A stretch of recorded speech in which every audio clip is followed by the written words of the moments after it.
Hello everybody, good to see you all. So today I want to share with you an incredibly powerful insight that I've learned from working in the world of high performance.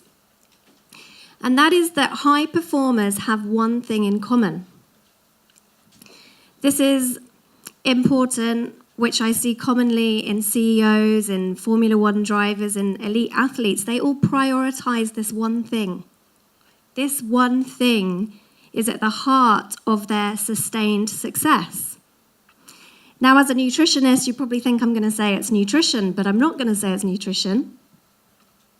This one thing is that they prioritize, they put first looking after themselves. Now, a lot of people think that this is some sort of luxury. You know, it's a luxury to be able to look after yourself and prioritize that. What about kids that I have at home? Maybe I could look after myself when I get that promotion or when I've done that business deal or when I retire. But actually, if you want to be the best version of yourself, if you want to give as much as you can to others, then looking after yourself is absolutely essential. This is a nice analogy. Every time you get on an aeroplane, you hear a security announcement. They say, secure your own oxygen mask first, and then assist others. So unless you are looking after your own needs, then you're not going to be the best version of yourself. You're not going to be able to give as much. In elite sport, looking after oneself is at the heart of all our performance programs. If an athlete turns up to a training session, if they're undernourished, underslept, if they're dehydrated, they are not going to be performing at their optimal. Coaches often will send them home. Coaches know that unless they are looking after themselves, they are not going to achieve their optimal. So if we want well-being, if we want energy, vitality, if we want improved resilience, if we want to have great relationships, then we need to be looking after ourselves. So I'm going to brush over today why not prioritizing yourself is absolutely detrimental to your health and performance and to your well-being. And then I'm going to give you some top tips that you can go away with. According to the World Health Organization, did you know that a large percentage of disease is preventable?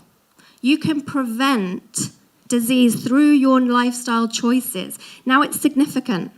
The World Health Organization says if you were to change 4 things, if you were to change your diet, if you were to reduce alcohol, if you were to exercise regularly and stop smoking, then you would be able to reduce the risk of cardiovascular disease by 75%, diabetes 75%, type 2, cancer 40%. So your health outcome, your well-being is within your control through everyday decisions that you make.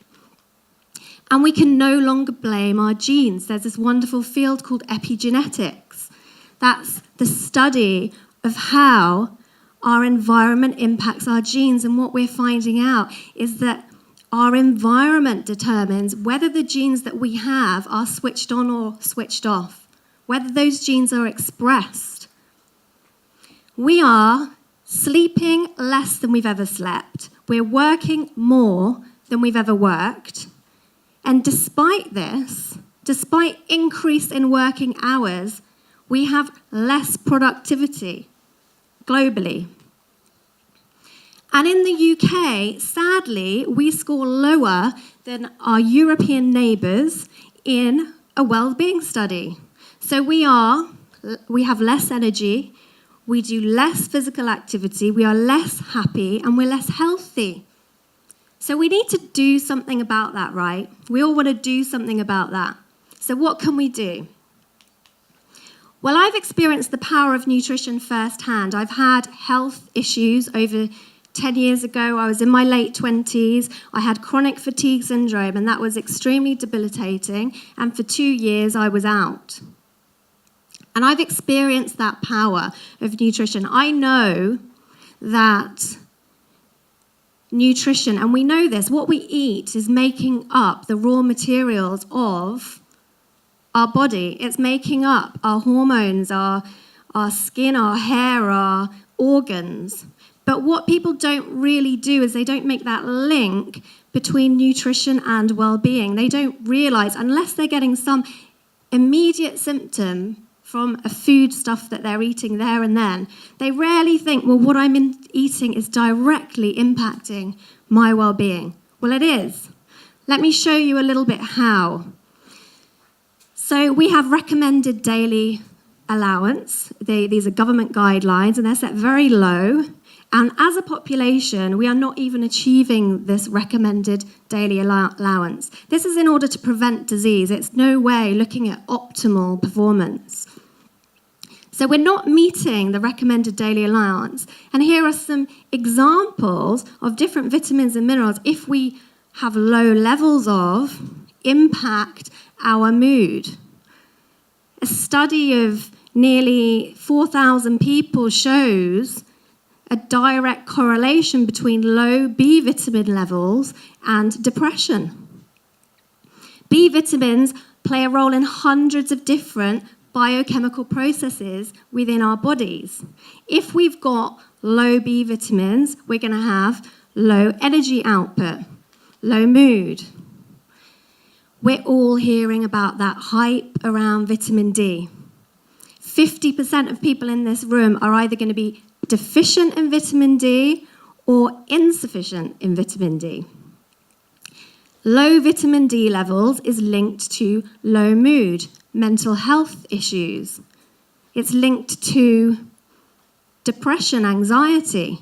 But what we're discovering is that there are thousands of vitamin D receptors that we're discovering all over our body now, in all of our tissues. And vitamin D has far more important role to play than just what we used to think it was. And we're not getting enough sunlight, and we're not eating the right diets.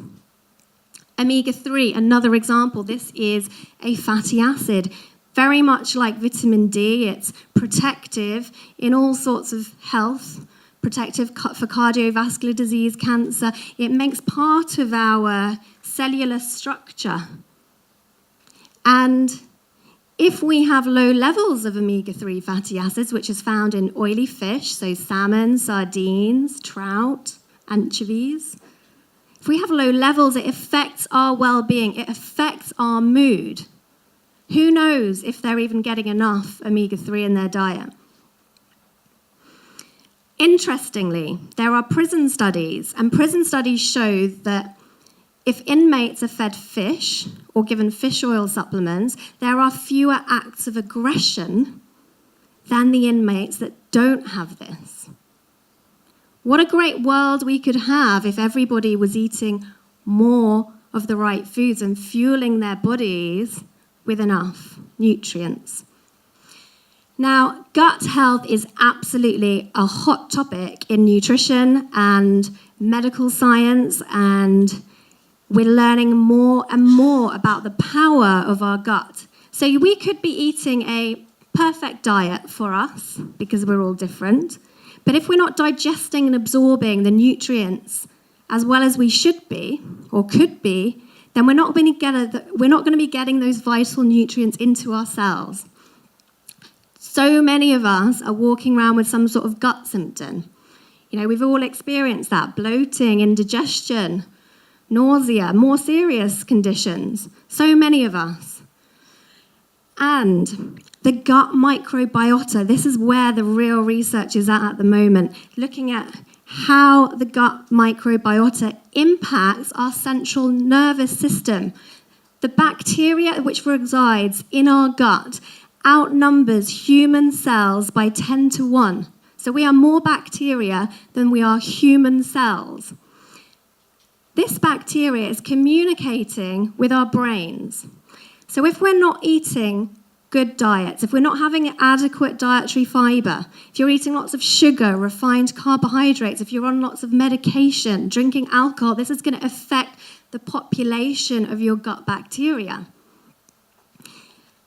and it impacts our mood, it impacts our happiness. 80% of serotonin is found within the gut, is produced in the gut. So what do we do about it? A lot of us want to do something about it, right? But it can be confusing. There are so many mixed messages in the media. Should we be low fat, high fat? Should we be doing intermittent fasting, the paleo diet, ketogenic diet? Should we be gluten-free, dairy-free? It's mind-boggling. But the true answer and one of the reasons why it is so confusing is because we're all unique. We're biochemically unique. The person sitting next to you has a completely different gene set and will respond differently. They have different lifestyle needs, different environments that they've been living in. So our needs are different. And in an ideal world, we would test everybody. So everybody would go through a program where we do lots of vitamin, mineral testing, check gut bacteria, oxidative stress, which is what we do on our nutrition programs at HP Nutrition. But there's something else that you could do. You can start listening. You can start tuning in to your body. You can start tapping into the signs and symptoms. Are you waking up with a headache? Do you have low energy? Do you have energy dips in the day? Do you have gut reactions? Do you have poor skin health sometimes? It doesn't have to be directly nutrition related, but if you are experiencing those imbalances and you're not listening, if you're numbing them with painkillers and caffeine and stimulants and sugar to keep you getting through the day, then you're missing something. And imbalances over time lead to more chronic health conditions. I see this day in, day out. I've experienced myself ignoring those symptoms for years and years. So I've got 3 top tips for everybody right now, which you can go away and start actioning today. Top tip number 1, eat real food. We know this. It's obvious, it's logical. Real food grows. Real food flies, swims, it roams. It's not cooped up in a cage on top of a load of other animals. It's not pumped with hormones and antibiotics and doesn't ever see sunlight. It's as close to nature as it's naturally possible. Real food doesn't have ingredients. Real food is ingredients. Who checks food labels? Most people who check food labels are drawn to the calories. Now, interesting, but what's more interesting is the ingredients. What is in your food? How many words are there to describe that food? If you don't recognize it, if you don't know what that actually looks like, don't eat it. Tip number 2, increase phytonutrients. Phytonutrients are nutrients found from plant foods.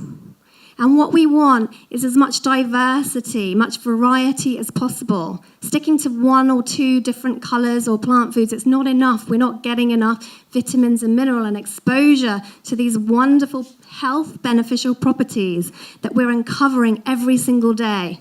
You're constantly hearing in the press different wonderful properties. Don't just stick to one food, get as much as you can. People who eat lots of vegetables live longer. Top tip number 3, final tip. Minimize foods that harm. Every day, every time you eat, you are making a decision. You're either putting foods into your mouth that heal you, or you're putting foods into your mouth that harm you. Standard foods like this that are creeping into our everyday life, fine, we can handle it occasionally. But if this is what is making the majority of your diet, then there's implications. These are considered anti-nutrients. They use up more nutrients than they give us. So we're using up our vital resources that could be used for other things like energy production, disease fighting. Processed foods, processed meats, they're considered carcinogenic by the World Health Organization. Salt, too much salt in the diet directly increases blood pressure, which is linked to stroke. fizzy drinks, sugars, energy highs and lows, affect hormones. So this talk would be incomplete if I didn't mention the power of exercise and sleep. They are as powerful as nutrition in terms of your well-being. And if only we lived in a world where a doctor could have compliance with patients in the way that, just like they do when they prescribe pills, if only they could say, take this exercise pill, take it for 30 minutes a day, take this sleep pill, sleep for 7.5 hours a night. If everybody could be doing that, we would be living in a much healthier and happier world. So to summarize, I want for everybody to start prioritizing looking after yourself. That's the number one thing that you can start doing. What else can you do? What can you do differently? How can you improve your nutrition? How can you exercise more regularly? And how can you sleep better? Thank you very much.